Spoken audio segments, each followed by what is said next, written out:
Here is a number that every Nigerian should be forced to confront. 93%.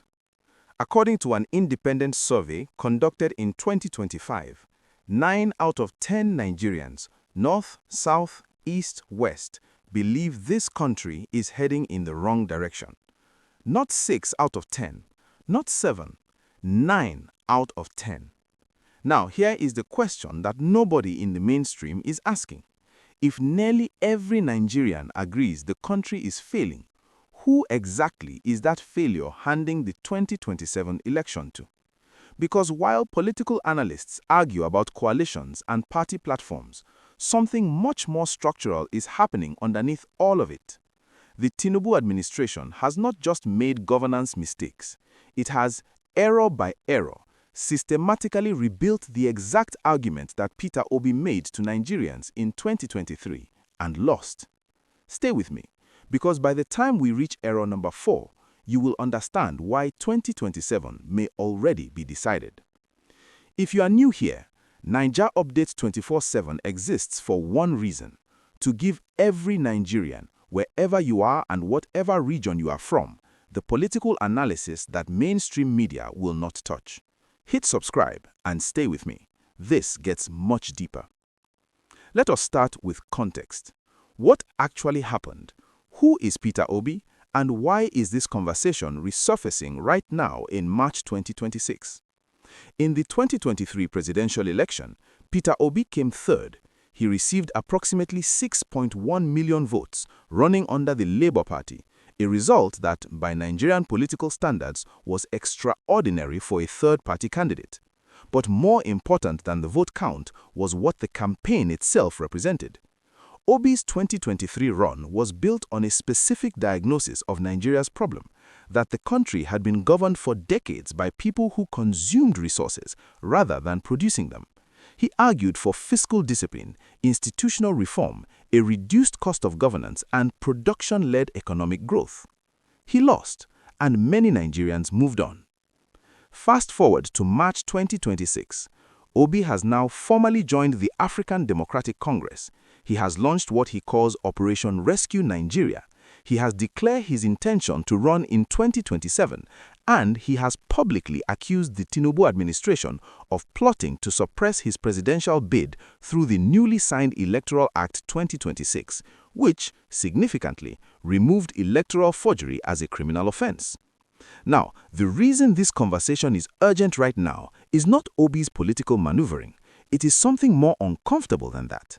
The reason this is urgent is that the argument Obi made in 2023, the argument that millions of Nigerians heard and ultimately did not act on in sufficient numbers, has been made far more powerfully in the 3 years since, not by Obi himself, but by the Tinubu administration through its own governance decisions. This is what we are here to examine. Let us go through it precisely. Before we name the 7 errors, understand the framework we are operating in. We are not talking about partisan criticism tonight. We are not here to promote any candidate or attack any party. We are talking about institutional failures that have measurable, documented consequences. Each error we examine tonight is traceable to a specific policy decision, a specific outcome, and a demonstrable political cost. Section 14, subsection 2b of Nigeria's 1999 Constitution is clear on this point. It states that the security and welfare of the people shall be the primary purpose of government. Every error we examine tonight is a failure measured against that constitutional standard, and the institutions responsible span the presidency, the central bank, the National Assembly, the security apparatus, INEC, and the federal bureaucracy. With that frame established, let us begin. Error 1. The subsidy removal without a safety net. On his inauguration day, the 29th of May 2023, President Tinubu announced the removal of the fuel subsidy with 3 words: "Fuel subsidy is gone." There was no transition framework, no coordinated safety net, no prior stakeholder consultation made public, just 3 words delivered to a nation of over 200 million people on the day he took the oath of office. The documented result was this: Fuel prices rose from approximately 197 naira per litre to over 900 naira per litre by mid-2025, a surge of more than 350%. Transport fares for interstate travel rose by over 400%. Food prices more than doubled within 12 months. The political cost of this single moment is almost impossible to overstate. A three-word announcement at an inauguration became the defining image of a government willing to impose maximum pain without demonstrating minimum compassion. For a candidate like Peter Obi, who had spent 2 years arguing that governance in Nigeria lacked empathy and fiscal responsibility, this was not just a policy failure, it was a confirmation of his entire thesis delivered on day one by the man he had lost to. Who benefits from this error? Any opposition candidate who can credibly look Nigerians in the eye and say, "I told you so," and point to the receipts. Error 2. Naira devaluation without a currency defense strategy. Shortly after the subsidy removal, the Central Bank of Nigeria floated the Naira. The currency, which traded at approximately 463 Naira to the dollar when Tinubu took office, had crashed to approximately 1,600 Naira to the dollar by 2025. The economic theory behind this decision was sound: unify the exchange rate, eliminate the black market premium, attract foreign investment by signaling a market-determined currency. But the execution was not accompanied by the promised foreign exchange injections that were supposed to cushion the transition. The CBN's announced $10 billion foreign exchange injection never materialized in the way described. The $3 billion Afrexim stabilization loan was similarly contested. The consequence for Nigeria's economic standing was severe. The country's GDP in dollar terms collapsed from approximately $363 billion in 2023 to approximately $188 billion in 2025, a reduction of nearly half the measured size of the entire economy in real dollar value in just 2 years. For ordinary Nigerians, this translated into the most severe cost of living crisis the country had experienced in nearly 30 years. Inflation hit 34% at its peak. Food inflation exceeded 40%, and the IMF itself acknowledged, nearly 2 years after these reforms were introduced, that average Nigerians had not benefited from them. I want to hold a question open here that we will return to before the end of this video. Were these two errors, the subsidy removal and the Naira devaluation, unavoidable reforms executed poorly, or were they avoidable shocks executed recklessly? Because the answer to that question changes everything about what 2027 means politically. Error 3. Governance opulence during mass poverty. While Nigerians endured record inflation and food insecurity, documented government spending decisions created a contrast that was not just politically damaging, it was morally toxic.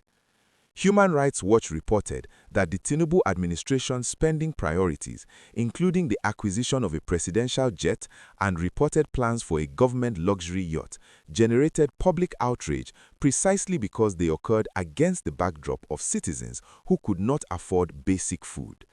The cabinet, at 48 ministers, was among the largest in Nigeria's democratic history. Government officials continued to earn compensation packages that the African Democratic Congress and civil society organizations openly described as completely disconnected from national reality. Here is why this error matters beyond economics. A government communicates two messages simultaneously, one through policy and one through behavior. When the policy message is sacrifice, but the behavioral message is exemption, you lose the most valuable electoral resource available to any government. You lose credibility. And credibility, once lost in the eyes of a hungry population, is extraordinarily difficult to recover before an election. Error 4. The August 2024 protest crackdown. Pay close attention to this one, because this is the sharpest political turning point in the entire 3-year record. Between the 1st and 10th of August 2024, Nigerians across all 36 states took to the streets under the End Bad Governance banner. The protests were triggered by food prices, fuel costs, and what demonstrators described as a government that had become entirely disconnected from the daily suffering of ordinary people. The government's response operated on two levels. Publicly, President Tinubu addressed the nation and said he had heard the protesters loud and clear. Operationally, security forces deployed live ammunition into crowds of citizens. Amnesty International documented at least 24 protesters killed during those demonstrations. The National Human Rights Commission confirmed approximately 800 arrests in the first days of the crackdown, with some reports placing that number above 1,200 by the time the protests ended. Children were among those charged. A court allowed 124 detained protesters to be held for 60 days, a decision that directly contradicted the Administration of Criminal Act, which caps pre-trial detention at 14 days. Now, hear this carefully.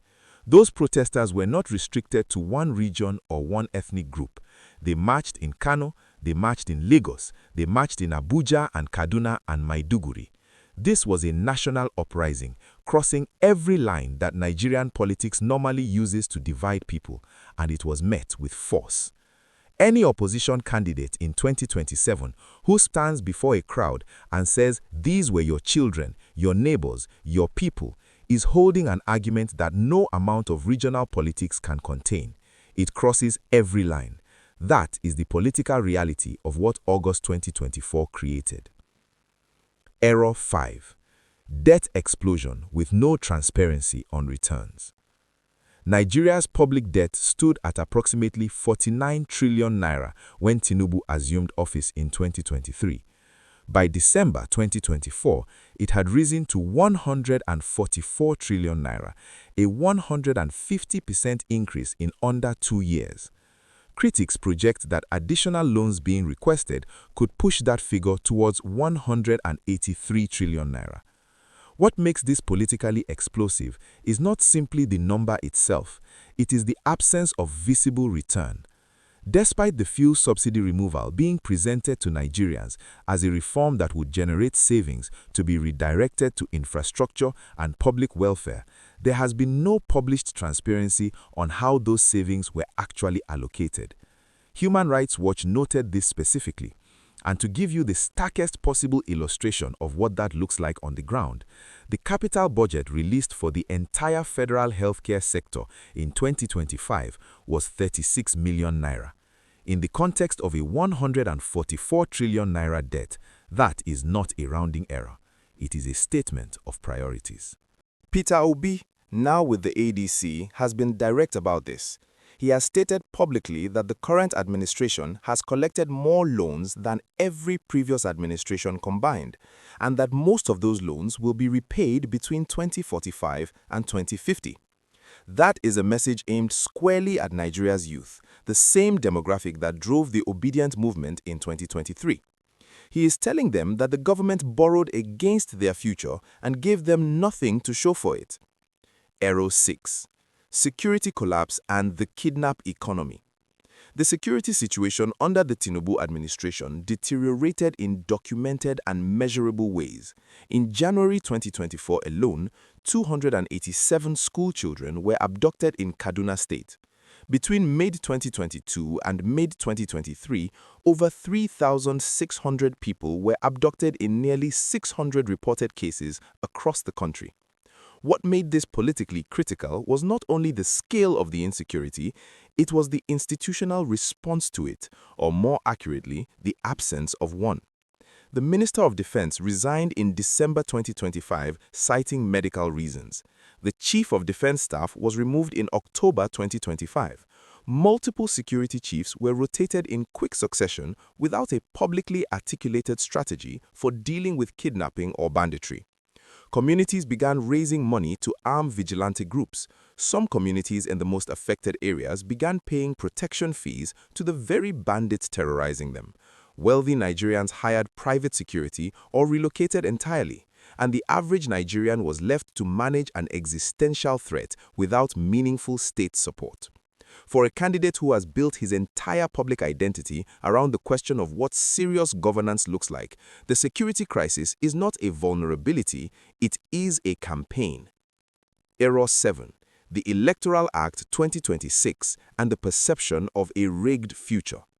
This is the most dangerous error of all, not because it looks backward at what has already happened, but because it looks forward at what may be coming.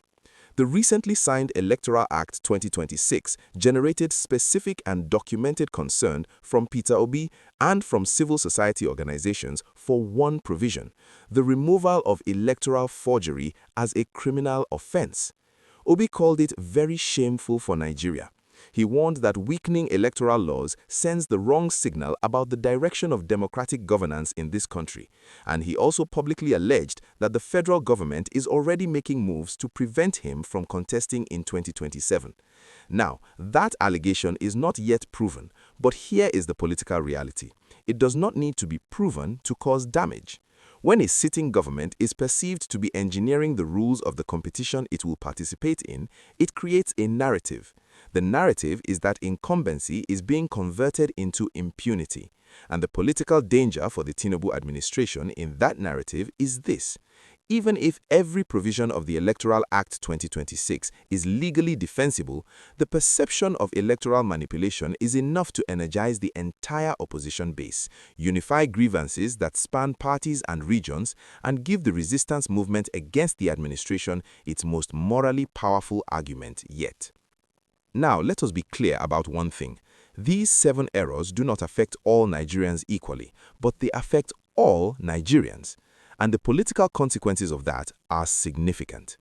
At the federal-state level, the debt explosion has burdened the federal government, while state governments have paradoxically reduced their own debt levels from 5.86 trillion naira to 3.97 trillion naira over the same period.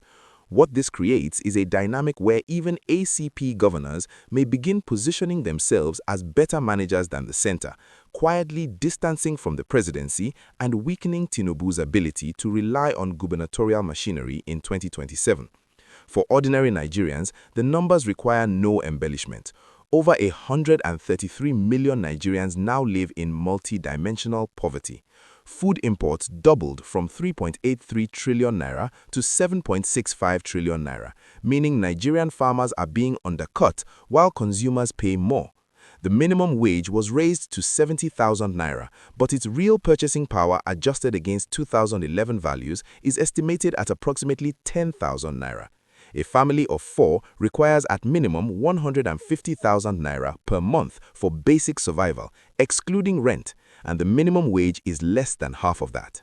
And then there is the dimension that does not appear in economic data, the inter-ethnic and interfaith dimension. The August 2024 protests were remarkable precisely because they crossed every fault line that Nigerian politics normally exploits. Young people in the north and the south marched under the same hashtag. This is the demographic and geographic coalition that Obi failed to fully crystallize in 2023. The question for 2027 is whether shared economic suffering has now created the conditions for shared political action at the ballot box in a way that 2023 never quite managed. This analysis would be incomplete without confronting the strongest argument in defense of the Tinubu administration, because serious political analysis demands intellectual honesty. The first argument is that the reforms were necessary and unavoidable. This is the most defensible position available. Nigeria's fuel subsidy had become fiscally unsustainable, consuming resources that could have funded education, healthcare, and infrastructure. The exchange rate unification was a correction of a distortion that had discouraged foreign investment for years. The IMF, the World Bank, and credible Nigerian economists had argued for these exact reforms for a decade. The question has never been whether the reforms were necessary, it is whether the human cost of their implementation was managed with the responsibility that a government owes its people. A reform without a safety net is not a reform, it is a transfer of pain from the state to the people who elected it. The second argument is that Obi cannot build a winning coalition. This remains the most serious challenge he faces. In 2023, his strongest support came from the southeast, from urban professionals, and from youth demographics concentrated on social media. Political analysts, including Okeyi Ikechukwu, noted plainly that there are no polling booths on the internet. Grassroots organization, particularly in the North, will determine whether the obedient movement is a genuine political force or a digital phenomenon with limited electoral reach. The ADC coalition Obi is now assembling, which may include Kwankwaso's network in Kano, is a direct attempt to answer that specific criticism. The third argument is the incumbency advantage, that the APC will use state resources, INEC relationships, and security apparatus cooperation to protect power regardless of the popular mood. This is a documented structural reality in Nigerian politics. However, it is also true that incumbency failed to save Goodluck Jonathan in 2015. When economic grievance reached a sufficient scale, the structural advantages of power were not enough. Can Peter Obi actually win in 2027? Here is the honest answer. The 7 errors we have examined tonight do not automatically produce an Obi victory. What they produce is an opening, the widest opening any opposition candidate has had in Nigeria's democratic history since 2015. Whether that opening becomes a presidency depends on whether Obi can solve the coalition problem in the North, whether the ADC framework holds together under the pressure of a full campaign, and critically, whether the Tinubu administration can demonstrate enough tangible improvement in ordinary Nigerians' lives before the campaign season peaks. Inflation has reportedly begun to moderate. If real purchasing power begins to recover before Nigerians cast their votes, the grievance gap narrows. If it does not, if August 2025 looks like August 2024, the administration will face an electorate whose patience has been exhausted across every region, every religion, and every demographic at the same time. We began with a number, 93%. 9 out of 10 Nigerians saying the country is heading in the wrong direction. That is not a poll about Obi.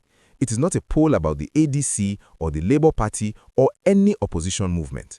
It is a verdict delivered across every region and every faith on the distance between what was promised and what was delivered. 7 errors, 7 documented, measurable failures of governance. The Tinubu administration still has time to close the gap. But theory without empathy is not governance, and governance without accountability is not democracy. Peter Obi has not won the 2027 election, but the Tinubu administration has handed him the argument. What Nigerians must now decide is whether the argument alone is enough, or whether they will demand from every candidate, including Obi, a specific and credible plan for what comes next. That is the question. Bring it to the comments. If this analysis gave you clarity, share it with one Nigerian who needs to understand what is really happening in this country. Like, subscribe, and I will see you in the next one. Naija Update 24/7. We never stop watching.